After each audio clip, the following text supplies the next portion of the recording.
On peut dire que les marchés sont rassurés ce matin.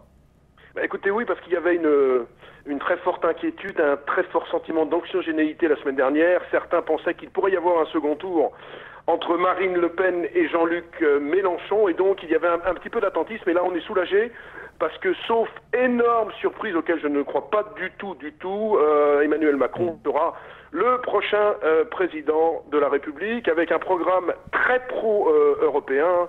Il parle notamment d'un budget européen et de pas mal de mesures autour de ça. Donc les marchés sont rassurés. Le CAC 40 plus 4% avec une envolée des bancaires. Là, je suis en train de regarder le tableau. Plus 9 pour la Société Générale, Crédit Agricole, BNP Paribas. Et puis un écart de taux qui se resserre fortement entre la France et l'Allemagne. On avait atteint fin février 81 points de base. On était à 70 la semaine dernière. Et maintenant, on se retrouve à 43 points de spread d'écart. 34 points de base sur le 10 ans allemand. Et 77 points de base sur le 10 ans français. Bref, tout va bien avec un euro qui remonte sur 1,09. On est au plus haut depuis la victoire d'un certain Donald Trump le 8 novembre prochain. Donc tout va bien pour l'instant, mon cher Fabrice. Maintenant, il y a quand même quelques incertitudes. D'abord, Emmanuel Macron va sans doute gagner l'élection présidentielle, mais après, il y aura les législatives. Quelle majorité va-t-il avoir? Avec qui pourra-t-il gouverner?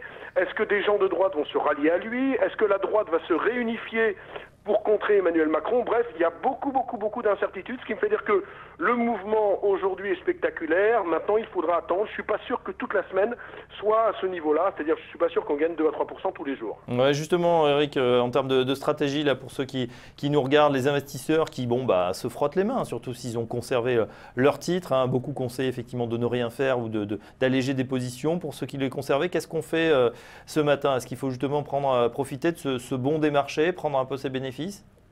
Écoutez, moi je vous ai toujours dit, chaque fois que je suis venu vous voir